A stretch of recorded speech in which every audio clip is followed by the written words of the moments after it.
Hello, everybody. Oh, good. You can see my messy kitchen counter, just as I planned it. I'm going to give it just a couple of minutes. Make sure that I can see myself, which I do.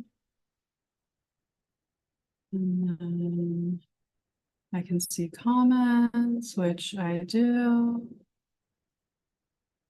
Hey, everyone. All right, so let me know if you can't hear me. I'm going to assume you can hear me. If someone can give me a thumbs up.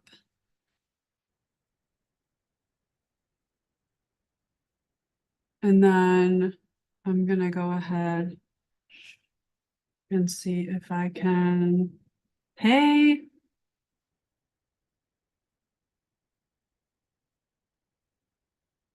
all right, everyone. I'm gonna assume you can hear me and you'll let me know otherwise. Okay, perfect. Thank you. If you want to tell me if I know you from social media and you want to put your name in there. Um, hey Tom,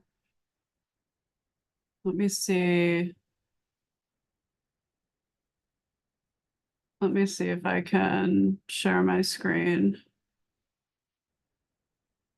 No, that's not what I want to do.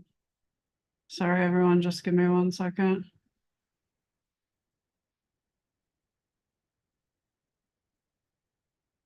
Share screen. No, I want to share the screen with my presentation. Why is it not letting me do that?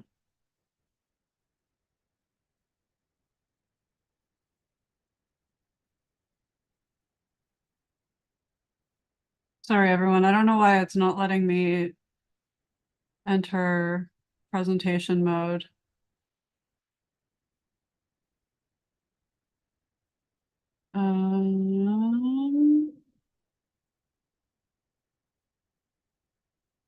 There we go.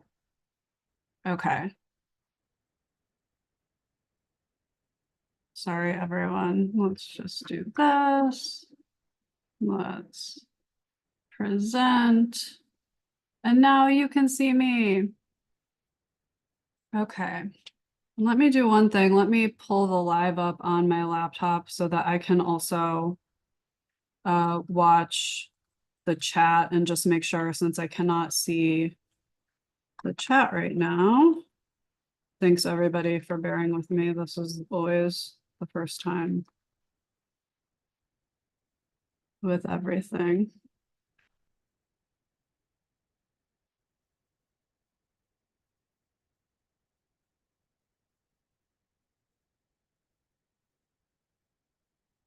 Oh, hey, Jacob. Okay, perfect. So I can see the chat on my laptop down here. And then we've got the presentation going.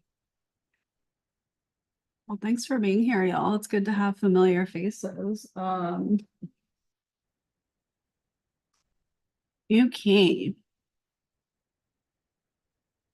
Let me just get this. All right, I think we are ready. So one of the things that has always been a challenge, especially on social media and like short form social media, is trying to kind of explain like a life story, if you will. And so a lot of like when I started my social media, I wasn't talking about any of this. You know, I started it, I'm getting confused about which thing. I started social media for other reasons. And now things are kind of coming full circle. So let's talk about, what does health and well-being mean to you? Can you guys hear my laptop freaking out? Yes, you're old, we know. Okay, hi, it's me. Can you see this? This is very annoying. Okay. Hi, I'm Shauna. I'm an I don't know how to change your YouTube name. Anti-BMI, anti-BS certified health coach and personal trainer. And I found out I'm autistic, ADHD, and hypermobile at 40 years old after becoming certified health coach and personal trainer. because little known fact, they don't teach you anything about hypermobility. Primarily, I'm focused on somatic release and nervous system health for those of us who struggle with traditional methods for any number of reasons. So let's get into it. Okay, the legal stuff, we know this, right? This is not medical advice. This is not mental health advice. This is not personalized health advice. This is information. The information disseminated is general, not meant as a direct personal recommendation for you or anyone else. Don't try new programs or change your routine without consulting the appropriate medical professionals. And obviously, trigger warning. I'm not going to talk about this stuff in a lot of detail, but I am going to talk about topics of disordered eating and other mental health stuff. And yeah, so let's get into it. Why this is basically the story of why I'm anti-BMI, anti-BS. Okay, so the agenda, because we want to know where we're going, right? A little bit about me, and then we're going to go through dimensions of well-being. What is physical activity, safe progression, some just basic do's and do nots with movement, and then Q&A. And then, some ground rules, obviously. I don't know how many I need to put here yet. Be kind, don't be ableist, none of the isms, all that stuff. And if anybody wants to, especially like my mutuals who are in here, if you want to moderate at any future workshops once a month, I would love that and appreciate it very much. Right now, it's not an issue, but I would appreciate that eventually if anyone wants to. So those are the ground rules. And I'm going to try not to look at the chat too much throughout the thing because we're going to have time for questions and answers at the end. So I will periodically glance down just to make sure everything is fine. But for the most part, I'm going to try to just focus on this because if you all know me, I'm going to try to go through a lot in a short amount of time. So let me pull up. I've just got some notes about like my history. I want to make sure I don't forget anything. Look at that. That's little Shauna. Okay, so let's talk about the early years.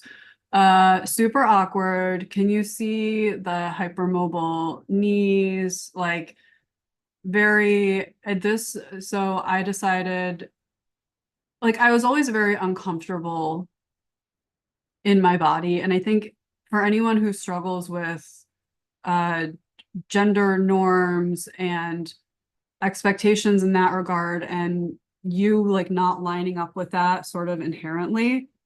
And I was super shy.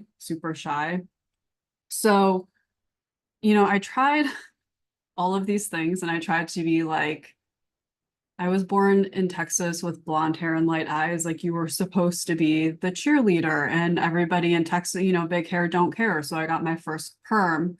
That picture in the roller skates is my first perm in my hair at the age of, 5.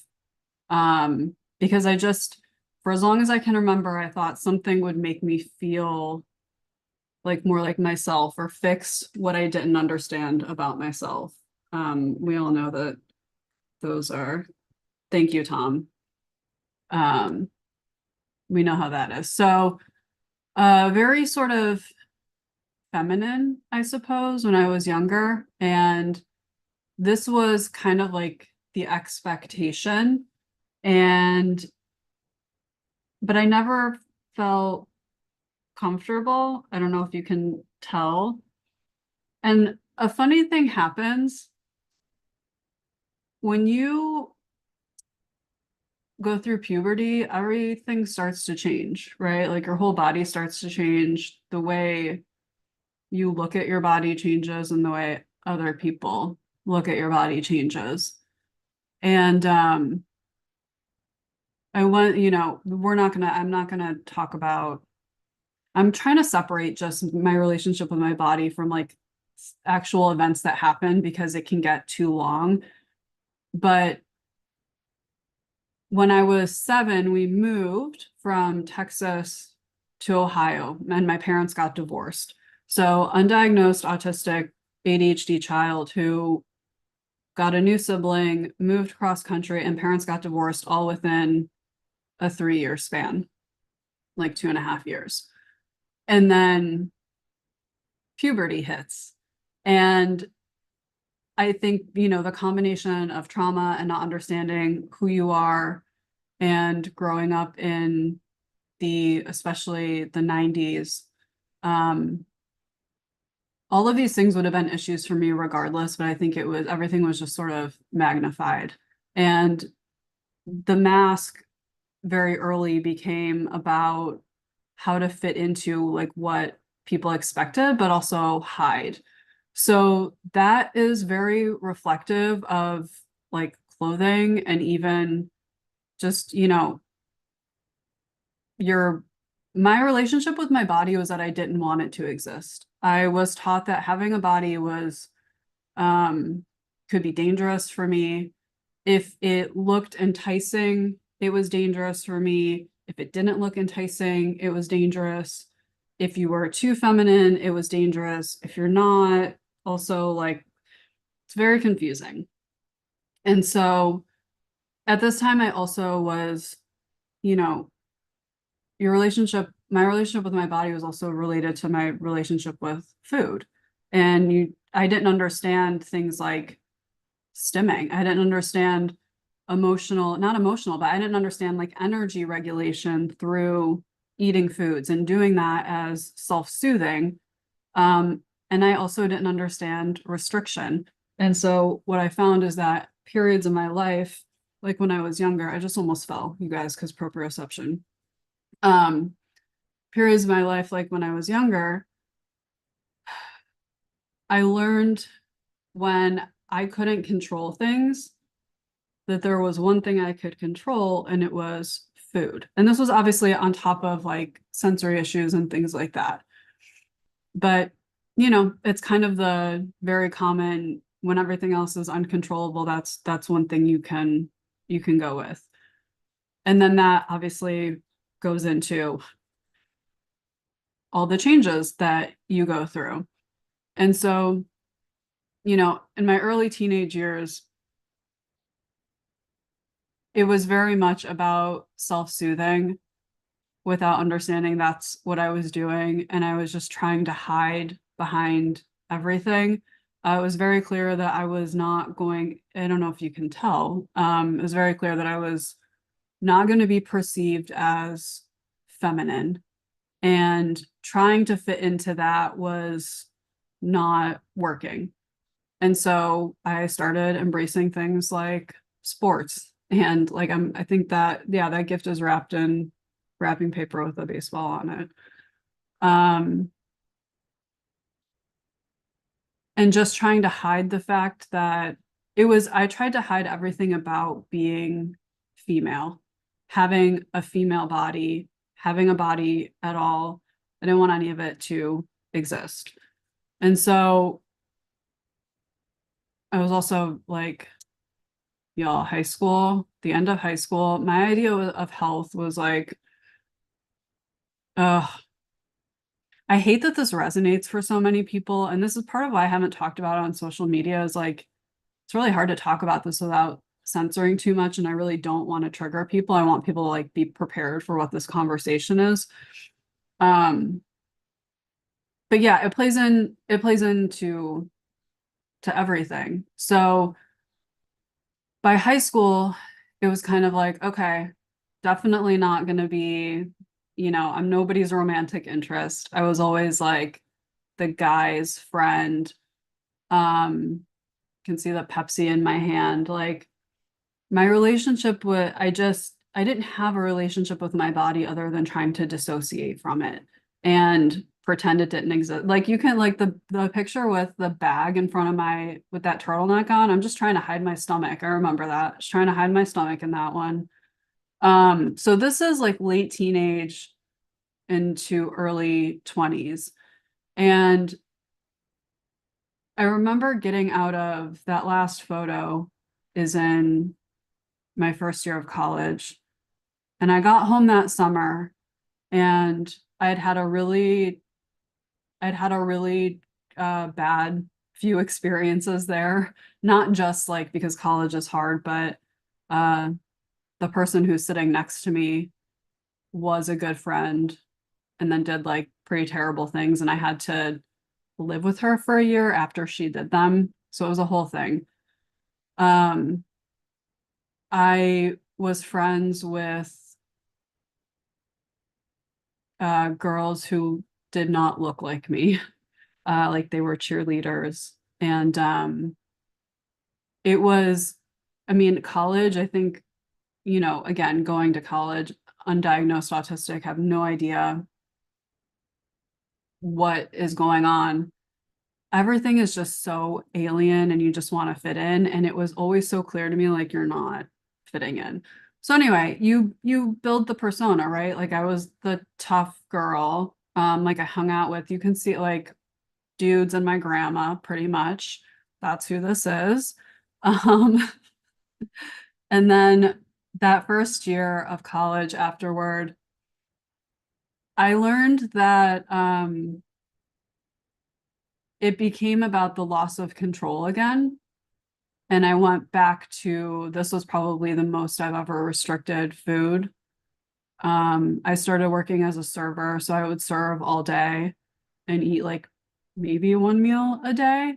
And again, it wasn't like, sure, it was definitely about body image. Like I didn't want to have to be the funny one anymore.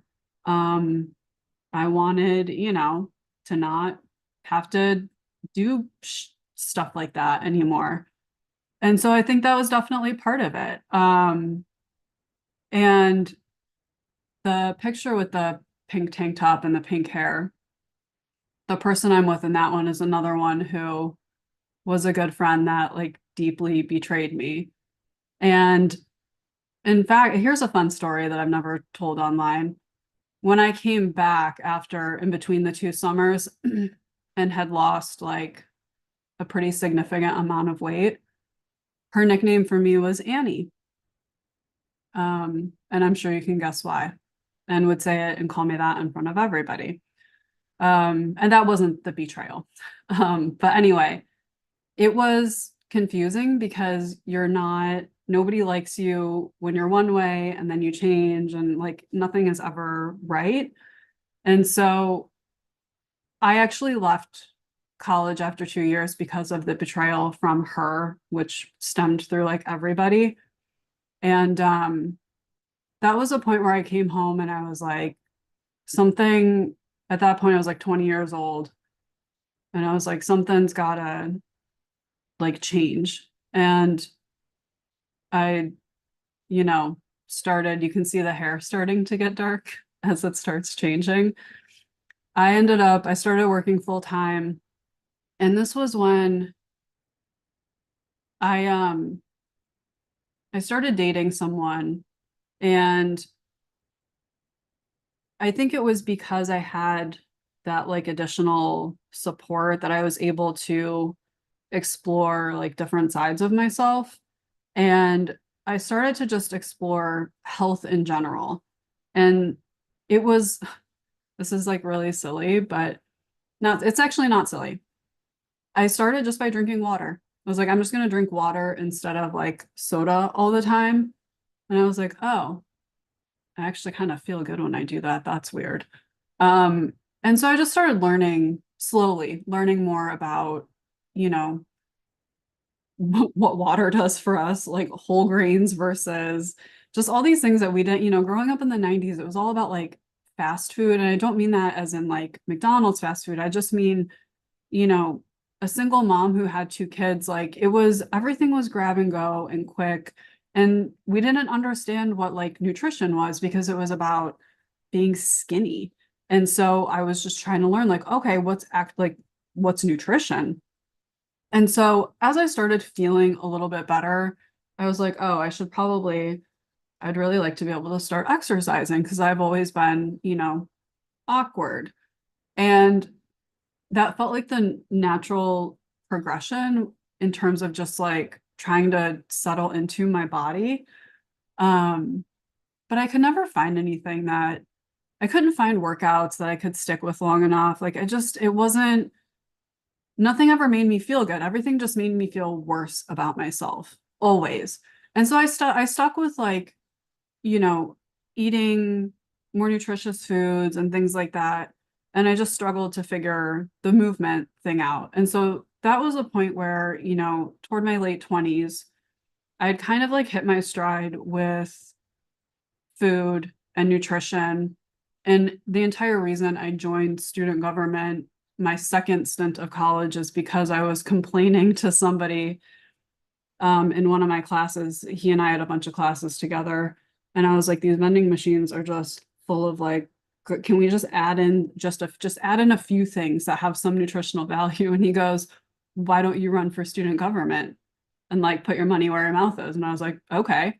And so I did. And that was, you know, these things have all kind of progressed into it. And so at the point where I left that stint in college, which is here, late 20s, I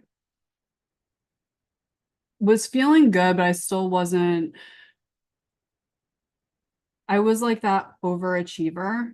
And you know, when you're just like hungry for something, but you don't know what it is, and I'm not talking about food. Um, it was that. And the smaller my body got, the worse I felt.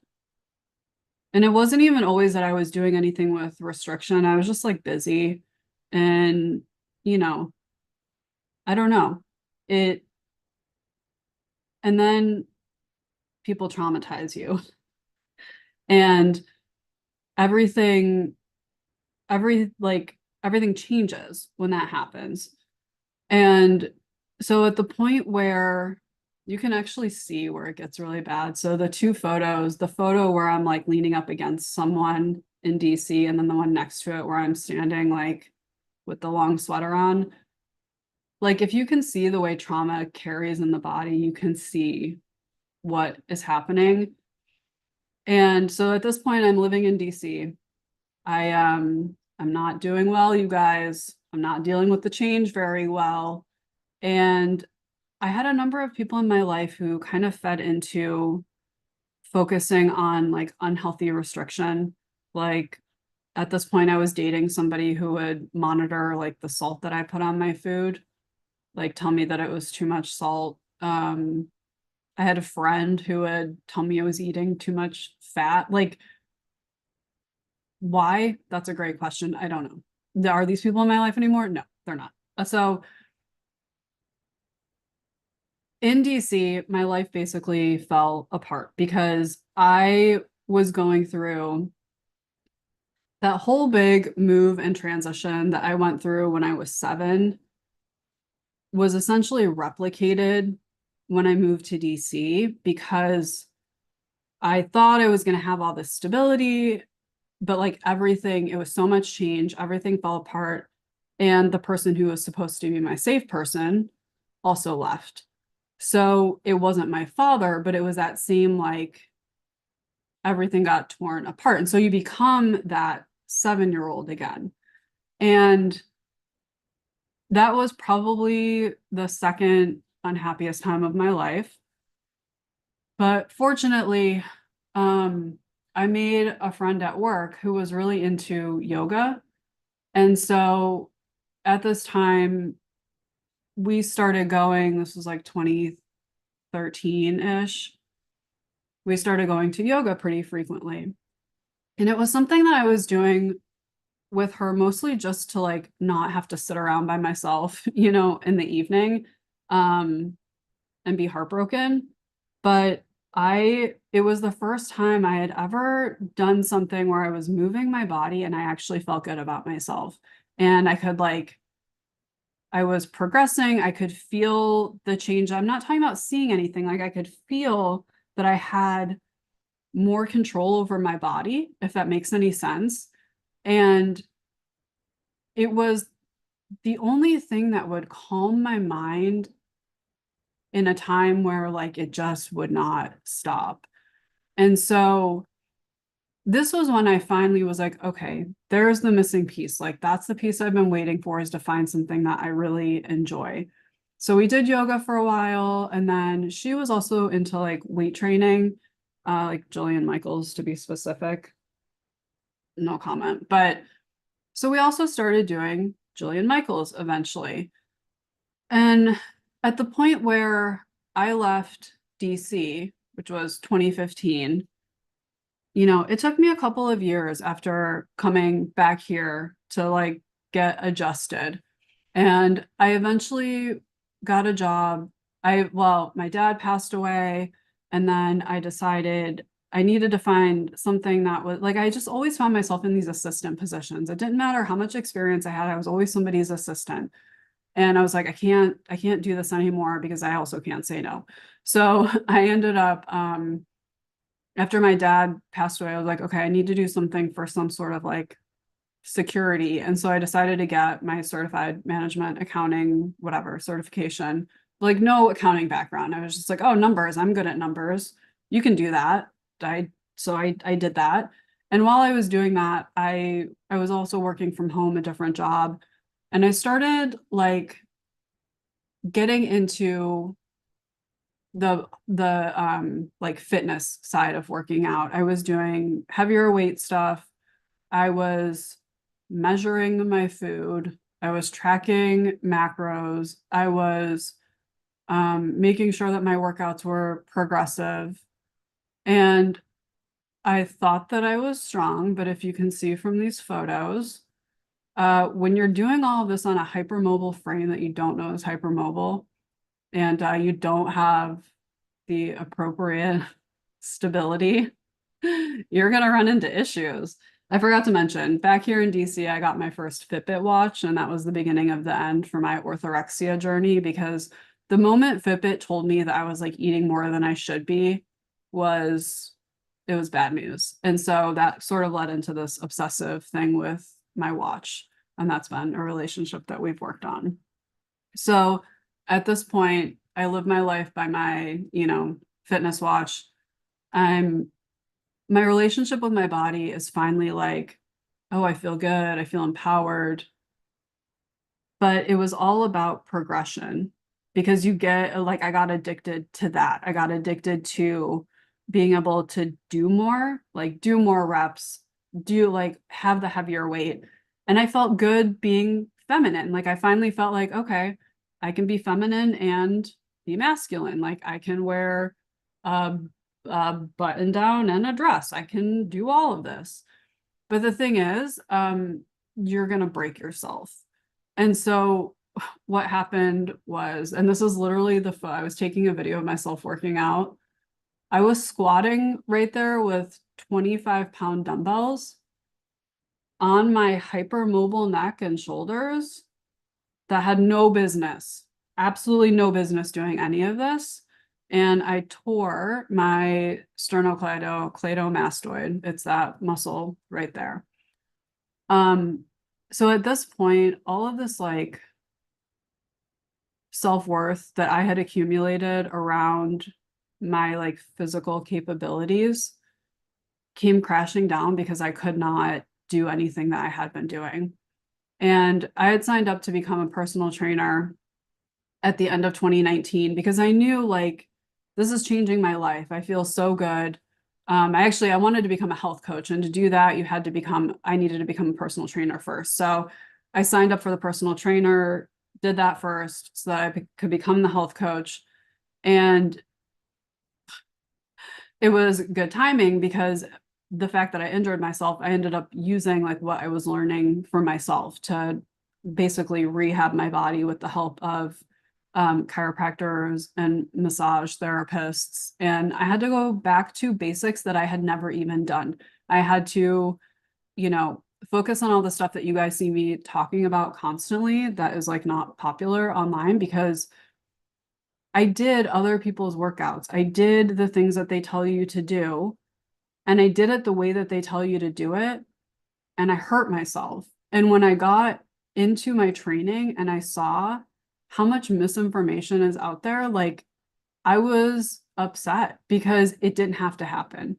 And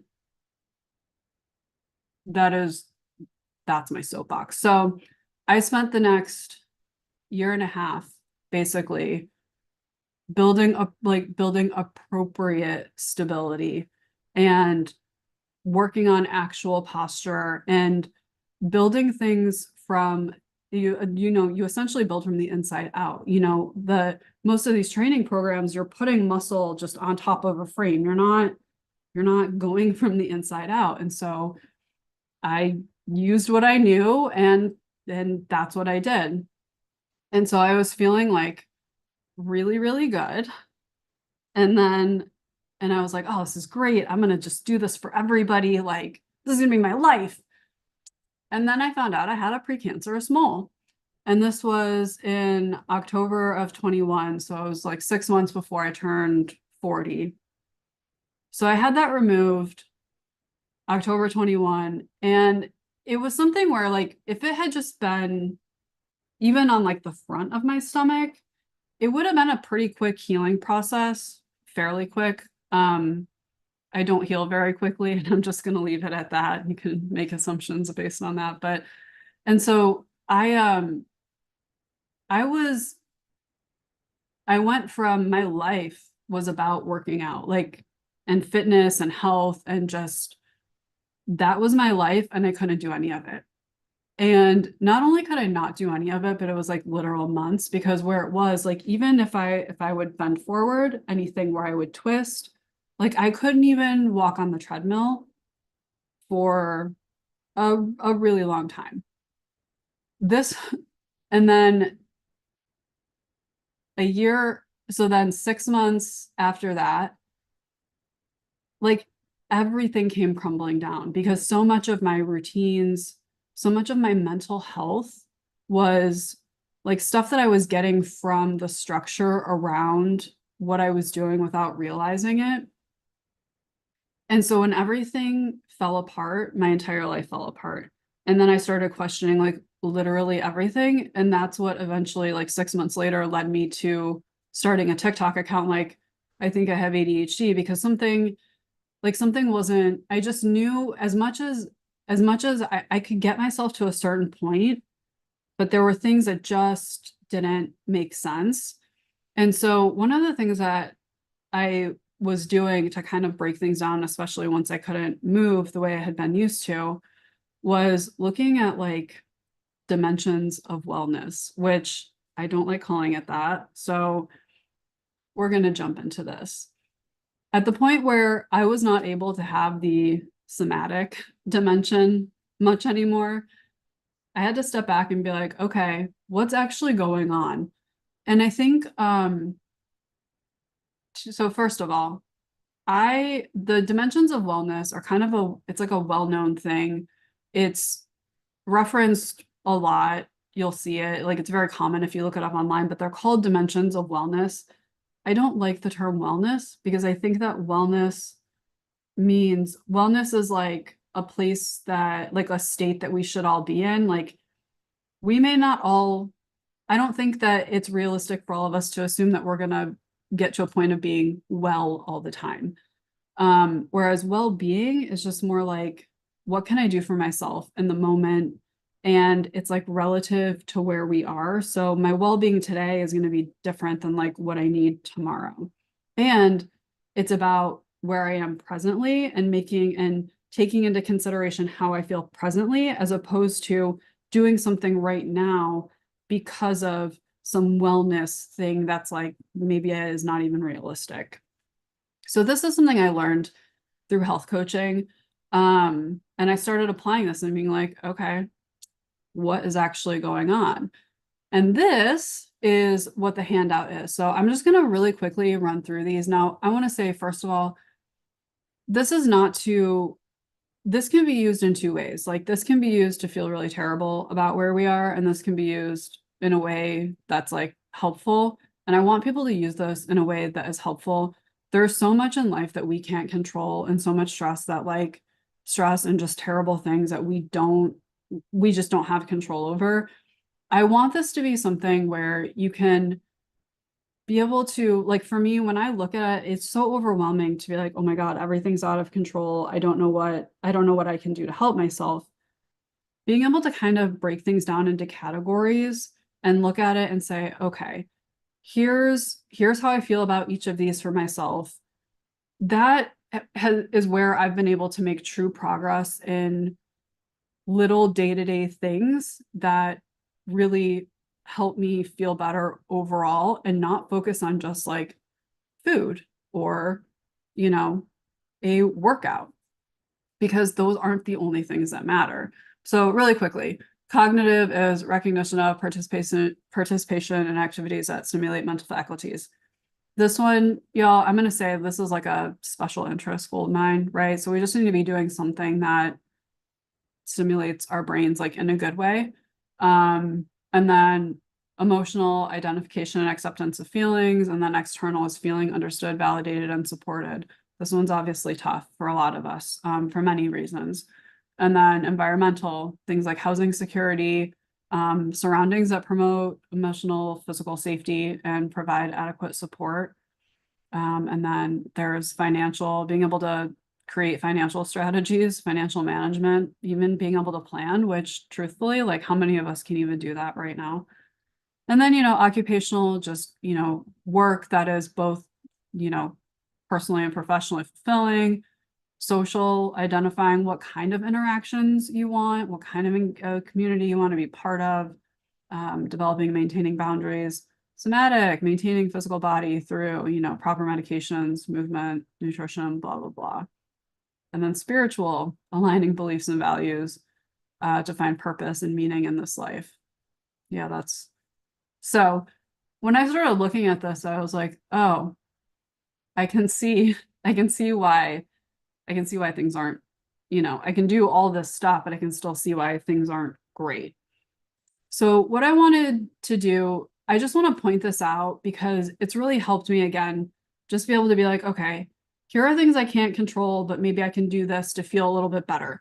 It's about like management, elimination, reduction, like what can I do in each one of them? So with the worksheets that were the downloads, like if you want to, you can read, there are different ways you can use these. You can redefine the categories in a way that works for you. You can fill it in with something, like if you want to do kind of like a gratitude thing, you can fill it in with something that, you feel grateful for, is working, is going well. That's also good for momentum, to feel momentum. You can fill it in with something that's not working or going well, something you want to be able to maybe address in the future. And then another thing you can do if you're kind of like a ratings person, you could rate how much each area impacts you positively or negatively. Like, for example, you may not be as impacted by, like, I may not be as impacted by a negative social, like if the social area is not as great, that may not have as large of an impact on me as environmental. Because for me, I really need that like environmental comfort and safety more than maybe having a social life. And so you can kind of do it that way. You can maybe even rate them and say, like, I think this one's more, the most important to me. You can look at just kind of how you generally feel with each of them. And then one of the things I was doing is, when I was looking at like where I was dissatisfied, I was just trying to say, like, what's just one small thing I can do? What's just one small thing I can do? So that's how I was using these, and you have them to do what you will with them. A lot of people use this as like a pie, like each having pieces, but I don't really like that because I think things sort of overlap and, it's not things aren't always cut and dry. So now that we've gone through that, let's get to the kind of exciting part. First of all, does anybody have any questions real quick, just before? I'm going to give it a second because there's a lag.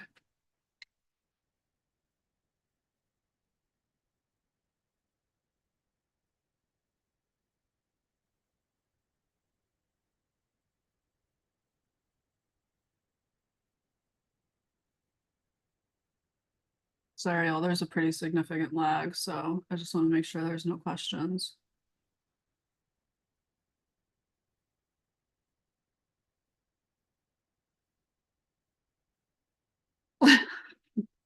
Jacob, questions about this? Hold on. Um, Jacob, I'll talk to you about some of this stuff after. When it comes to, and I'll say this, like, just as a general, when can you exercise after a surgery? This is a general question I can answer. When your physician tells you to. you know, it's really important to make sure, like, get the instructions from them as to when it's safe for you to get back into movement and what type of movement. I've worked with a lot of people who've had hip and knee replacements. And so usually what ends up happening is that they'll go to PT first. But yeah, you just want to make sure, yeah, just make sure you get from them like when you're cleared, especially the gallbladder, because of where it is. But yeah, okay, so let's dive in. I want to talk about now, my biggest thing here is safety. And one of the things that upsets me most when people use physical progress as a main motivator to get people to work out is that it is inherently unsafe. Because if you are teaching people that the only way to measure progress is what they are seeing, you are teaching them not to listen to their bodies, how they feel, what is going on. We're not going to do that. So we're going to go through the real basics. It's like, oh, 1 second. I'm going to see if I can get rid of one of these little, okay. We're going to start over on the left. This is what I've been starting to talk about a little bit online is, you know, physical activity is more than what a lot of us think it is. So physical activity is positively associated with physical fitness, but they're not the same thing. It is any movement that adds to energy used throughout the day. Literally any movement.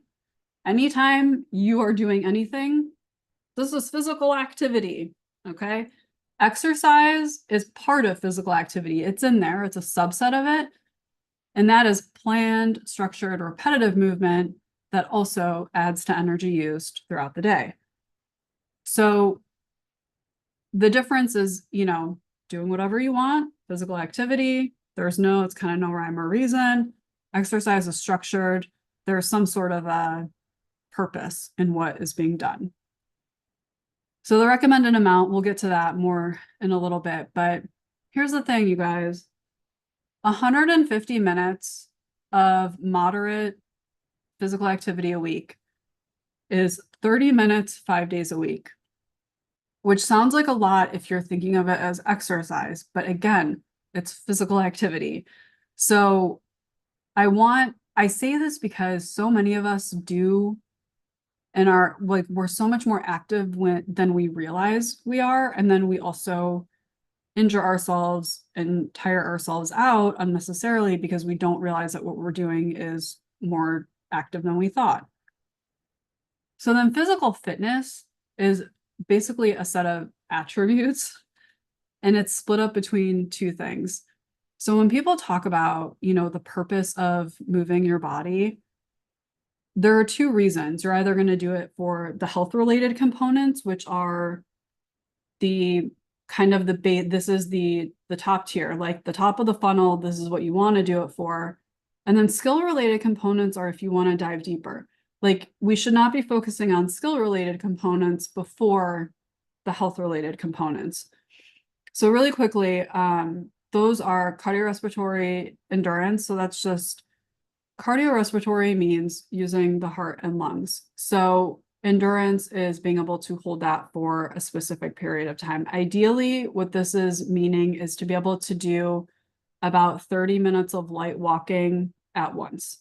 That you can think of cardiorespiratory endurance, 30 minutes of light walking at once, if that's possible for you, or some sort of a steady state cardio. Flexibility and mobility. I think if you're hypermobile, mobility is still important. And flexibility is incredibly important, but that's for another thing. And then muscular endurance and muscular strength. The difference between these, muscular endurance is how much movement your muscles can, how long they can handle a specific amount of weight. Muscular strength is basically how much force or output your muscle can handle like at one time. So muscular strength, think about a bodybuilder who just does like one big lift and that's all they do. That's muscular strength. Whereas endurance is when you're doing 8, 9, 10 reps of the same thing. That's the endurance of those muscles. So those are the main components. And they kind of go like cardiorespiratory is kind of by itself, and then the others kind of go in, it's like a funnel. And then in terms of skill related components within what we're doing, we can build these in to get additional things out of movement if that's what we want to do. So, agility, balance, coordination, power, reaction time, speed. So this is like if people are looking to improve proprioception, things like that, this is where we want to look at incorporating specific things. So the difference being, so cardiorespiratory endurance, you could just go for a walk, which is physical activity, or exercise if you want to work on, for example, coordination. And then within that, we want to be using the 5 fundamental movement patterns, because if we haven't mastered these, which are basically the 5 fundamental ways our body moves, if we haven't mastered these appropriately, everything else we do after that is going to be risking injury. So it's push, pull, bend and lift. So again, think about hinging at the hips and then like lifting something, rotate, and single-sided. So anything you do with one side, even like walking up the stairs. And then, okay. Now here's where I want to talk about intensity, because this is where a lot of, you'll see online like, oh, it's low intensity, whatever. Intensity is relative to every person. And so then the next question was, well, how do I tell what intensity it is for me? Here's how we do it. And so I'm sharing this with you. Now, I will say the talk test is inherently ableist. If anybody has any ideas of how to do this for somebody who's nonverbal, I would love to hear it. I've been trying to think of them, so I'm just going to put that out there. But the main one that we use is the talk test. So low intensity is anything I'm doing where I can still carry on a full conversation and I'm not out of breath. Moderate intensity is going to be, it's a little bit harder to talk, but it's still possible. So think about taking a really, you're taking a stroll with somebody, low intensity, maybe you pick up the pace, that's moderate. And then vigorous is the point where talking is either very difficult or impossible. So I've showed some of this online too, but just to give some examples of things that we might do every day and how they relate to intensity. And you can, I don't know, should I read through all these? I'm not going to read through all these, but low intensity is like housework, crafts, instruments, and then moderate going to be, the heavier cleaning, like laundry and windows and yard work and kind of like leisurely sports. And then the vigorous intensity is the heavier stuff. But again, this is all going to be relative. And so if you struggle with even that part, RPE is the rate of perceived exertion. This is another thing that can be helpful for people, is saying, on a scale of 1 to 10, how hard does this feel? And so if I'm asking myself, if I want to stay in a low to moderate intensity workout, these are the things that I can use. Like I want to make sure that I can still talk. And if I'm by myself, just sing or, whatever, talk out loud. I want to make sure my breathing stays at a certain rate. And so these are the things that I use to make sure that I'm staying within a safe intensity. Then let's talk about starting. Now here's where, I know this looks like a lot, but we're going to get into, this is like really all the BS that I see. First of all, how many times is it safe to exercise each week? And we're talking about like structured exercise here. If you see someone who's telling you like, oh, beginner workout 5 days a week, like, no, absolutely not. Already, absolutely not. If you haven't, there's like little skill, no workouts for 6+ months, 2 to 3 times per week. Start with 2 to 3 times per week. Intermediate, 3 to 4, advanced, 4 to 6. Again, this is going to be, I can't tell you how quickly some people, everyone's body is different. And then in terms of how long should sessions be, this is where, the more intense the exercise is, the less of it we need and the more rest we need afterward. So at most, if you're doing a moderate intensity session, at most it should be about 30 minutes. And if you're doing something intense, at most it should be about 15 minutes. So, totaling 150 to 75 minutes. So again, if you're looking at under moderate intensity, I'm gonna go back here. Moderate intensity, if you're heavy cleaning for 3 hours, I'm just saying, so we need to, yeah. All right, so I want to go through, I'm not going to go through the cardiorespiratory too much, because that's not really the focus of this. If you downloaded the thing and you get the slides, you'll have this to look at. These are just different. When we talk about cardiorespiratory training, most people aren't going to go beyond the first two. The second one is like doing intervals. What I want to focus on is functional training, because here's what really grinds my gears is the number of people who are told to start at number 3. Like the number of people who are told to start with a workout that involves any sort of weights or load, any sort of resistance bands, anything like that is not beginner. So the first thing that we should be doing is stability and mobility, building that foundational stuff. Like you guys see me doing this all the time. So think yoga, Pilates, deep core pelvic floor work, corrective exercise, active and passive stretching. We want to secure and stabilize our spine and our primary joints. That's the very first thing that has to be done before anything else happens. And then the next is to move on to functional movement. And so that's mastering those 5 basic movement patterns without resistance before adding something else onto it. So mastering the hinge when you bend over before adding load to it and making it, a deadlift. And let's see. Yeah. And then after that would be load training, adding weight onto that. And then after that is performance training. Most people aren't going to do this. This is like, training for something very specific. I'm not opposed to it, but most people are not going to be doing that. So yeah, I get really upset because the importance of stability, mobility, and functional movement is not communicated the way that it needs to be. And so many people find themselves either number one, just feeling really crappy about themselves because they start at a place where is not safe for them, or 2, it's not safe and we end up hurting ourselves. And that's the thing. Like I went for years before I hurt myself, but it'll eventually catch up to you. So yeah, in terms of just like general health, where we were talking about earlier, most people don't need to go beyond, certainly not beyond load training.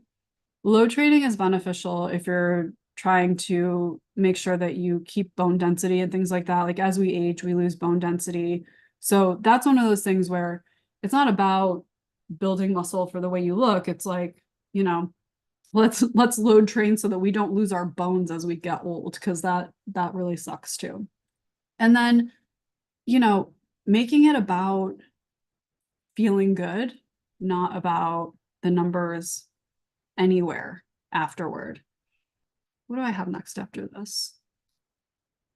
Yeah, so I just want to go through really quickly some of these do's and do nots, because this is stuff that I see also sometimes.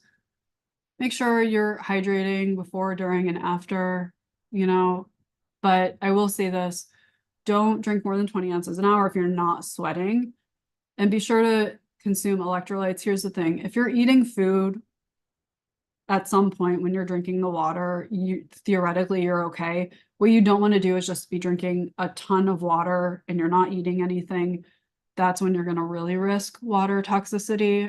Like you don't need to do anything special for electrolytes other than make sure you're not just drinking plain water. If you're just drinking a ton of plain water, then you may want to look into something specific.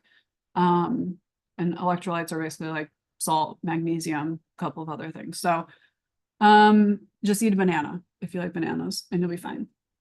And then prioritize rest and recovery.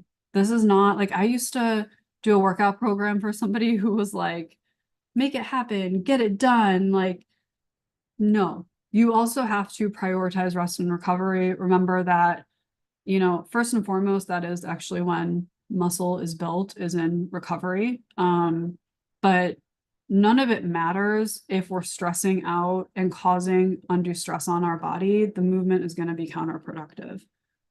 And then, yeah, prioritize slow and steady and quality over quantity. It doesn't matter if you got 5 workouts in, if your form sucked and you're just like hurting yourself. Congratulations, like you're just that much closer to injury. And then always wear proper footwear, because this is one of those things I see too. When footwear impacts our mechanics, okay? And so if we're wearing a pair of shoes that has a really cushioned heel and it's literally like this, it's putting us on our tiptoes because there's all this cushion on this heel. Now, if you are running, you may need the cushion in different places, and you may need specific running shoes for that for your body. On the flip side, if you're lifting weights, if you're lifting especially heavier weights, I cannot recommend enough to either do it barefoot or wear a pair of flat Converse. That's why I don't know if anybody's ever noticed I have a pair of Converse like floating around. Whenever I see someone doing heavy lifting and they're wearing like athletic shoes, I'm like, what are you doing? Because it throws all of your mechanics off. You need to be flat on your feet. So if you're in a gym, you obviously can't be barefoot. You want to get a pair of like old school canvas flat sole shoes, because you want your feet flat so that your mechanics are appropriate. And then, yeah, don't consecutively work large muscle groups. And by that, like, we could work our abs every day because we work them all the time. Smaller muscle groups, not the same, but like, don't do, arms 2 days in a row. Don't do glutes 2 days in a row.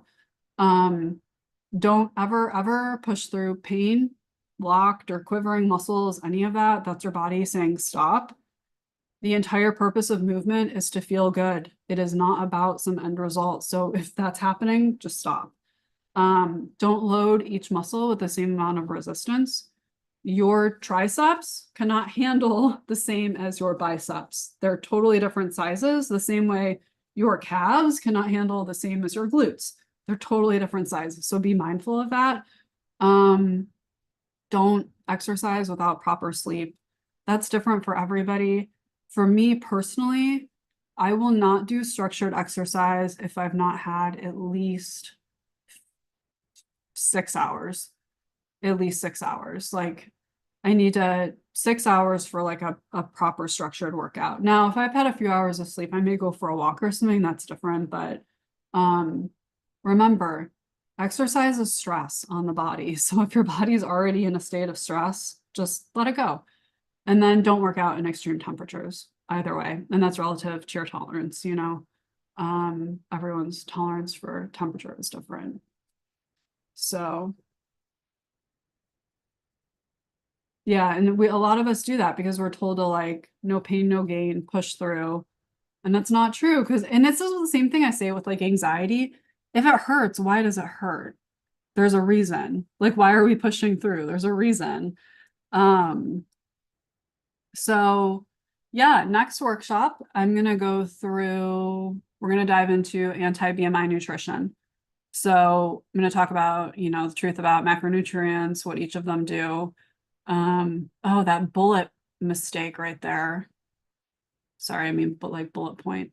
The role of different vitamins and minerals, and then using nutrition to manage blood pressure, diabetes, cholesterol, rheumatoid arthritis, and more.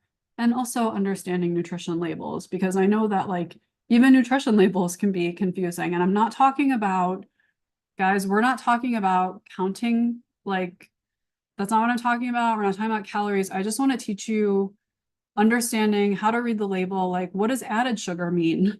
Because added sugar is not all sugar. And what does, so we're just going to go through some stuff like that. And yeah, so that will be the next one. And that is going to be, I'm going to usually do them on Sundays, but since that Sunday is Cinco de Mayo, I thought let's do this one on Saturday. May the 4th be with us. So we'll do it Saturday, 2:00 Eastern. And yeah, Tom, if you can moderate, that would be great. But yeah, so That's it, guys. You want to ask me any questions? Does anybody want to know anything? That was a lot of information. If you guys want these slides, just download the thing so that I have your email addresses in one spot, and I'll email these to you after the thing so you have them.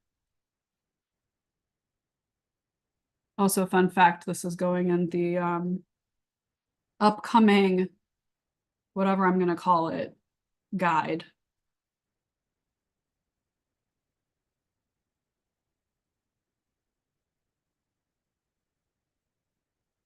Let's stop screen sharing. Hi, it's just me. All right, so I am here for questions if we have any. You never put proper mechanics into play. Yeah. I'm trying to figure out if I should do something that's just about stability and mobility and diving into that a little bit deeper. Because this is not, there's so many. Oh, I'm glad, Tom. Hopefully it wasn't too much information. I don't know. You know, I just love to share information, you guys. And I just don't want people to get like tricked. I get so upset when I see, I don't know.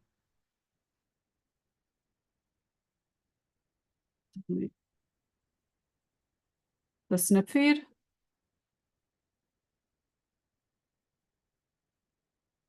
should be the one I pinned up there. Should be the one I pinned up there.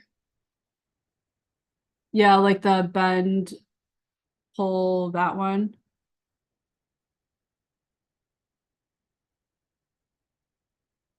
I might do that and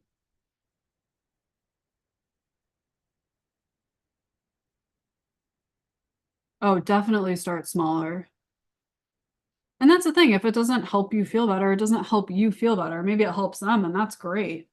Um, you know, sometimes just standing outside and getting fresh air, like literally that's it.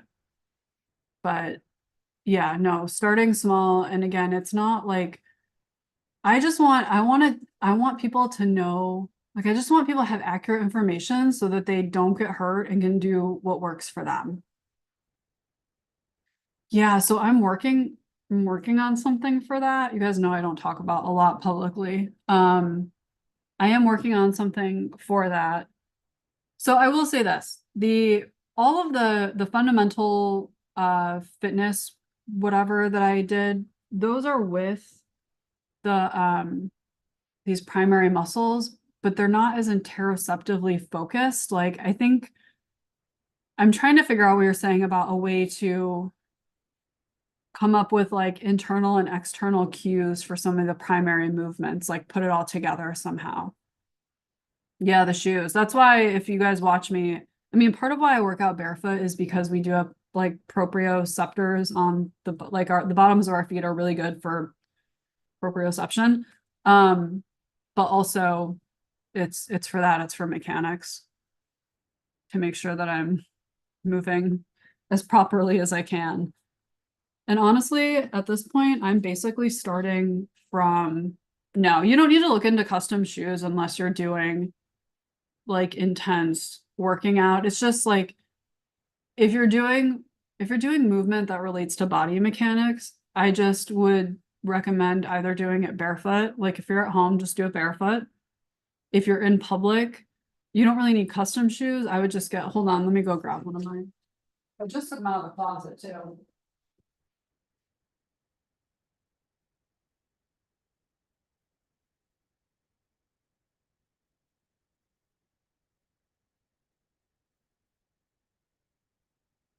So that's why I have these flat Converse is for anything with weights where I need to be wearing shoes. So these aren't custom, they're just, you know. So I wear these if I need to wear shoes and I'm doing weight. Otherwise, I'll be barefoot. And when I'm on the treadmill, I did go and have somebody look at my feet. I don't know how, whatever. I don't know how much it works, but You really don't need custom shoes unless you're doing like major, running. Yeah, that's why. It's a combination of the mechanics and the proprioception, but because I struggle with, sensing where my body is and like my feet, I'm always like lifting my toes. And so by working out barefoot, I kind of do this in the floor a little bit, not too much. You don't want to like grip your toes too much, but it's just a way to make sure you're like, okay, everything's in there. The same way when you're in like a downward facing dog, you want to be kind of like gripping with the fingertips as you go.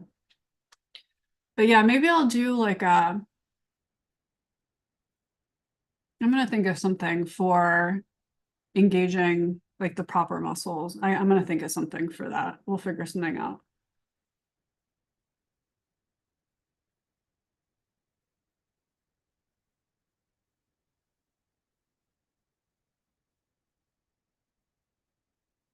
This is why I script, you guys. I feel like I have no idea what I said. Hopefully I made my point.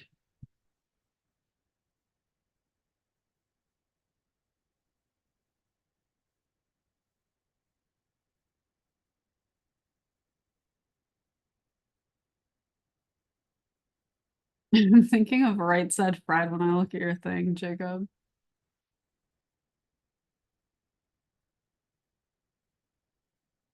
It helps the body sense its position. And so for me, um, if I'm gonna go to bend over, I know like don't let your toes be like this. Um,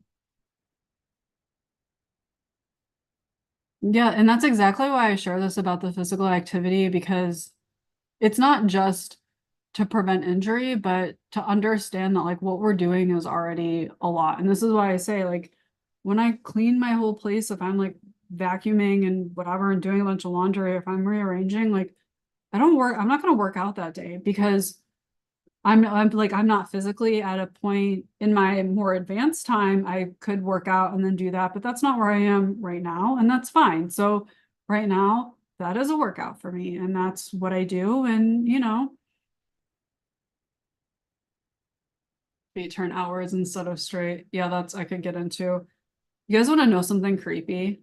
Of course you do. I'll tell you. I can look at somebody walking. I can tell by somebody's walk, like I know their body mechanics. Like I can't specifically be like, oh, you're hypermobile this, but like just by seeing somebody walk, I can be like, this is what is too tight. This is what needs to be. Like I can, yeah. Anyway, Jacob, um, there's a lot that goes into that, but that's why it's like a pattern recognition thing. I love it though. It's kind of fun and creepy, but fun.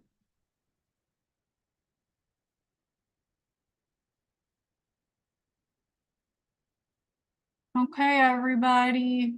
Well, if anybody else has questions, I'm gonna do one more, like just a minute, and then I gotta be honest, I'm gonna go crash for the rest of the day for sure. Colored Water, do I know you on TikTok? It's okay if you don't want to say. But thanks everybody for being here. I appreciate you. And Jacob, am I doing anything tomorrow? I don't know. I'm kind of scared. Like, I don't know if I've seen mixed things about watching the eclipse. Like, I've seen that it's really bad juju to actually watch it. And so I'm like, well, I don't really need any more bad juju. So I'm not sure. Um, I don't know if that's going to be my journey tomorrow, but I have like I have like a big lens. I don't know. You can tell that someone hurts.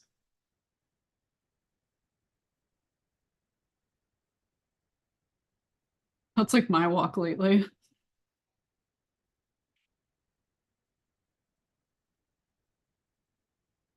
Yay. All right. Well, thanks everybody for joining for me for this first one. They will hopefully get better and smoother as we go. But yeah, I will send the slides out this evening to, oh, thank you for being here. Yeah, I'll send the slides out to anybody who downloaded the stuff. It's just a way for me to keep track of like, I'm not going to send the slide, you know, it's just, I don't want people to have to register for the event. So it was just the easiest way for me to be able to just send out the slides to anybody who wanted them. So yeah. Oh, looking at the trauma body, the way you held yourself. Yeah.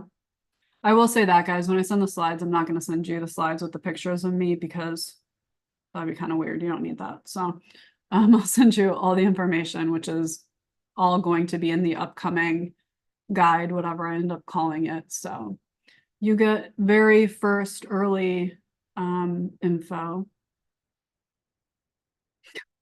Do that. It's very cliche, Jacob, but I like it.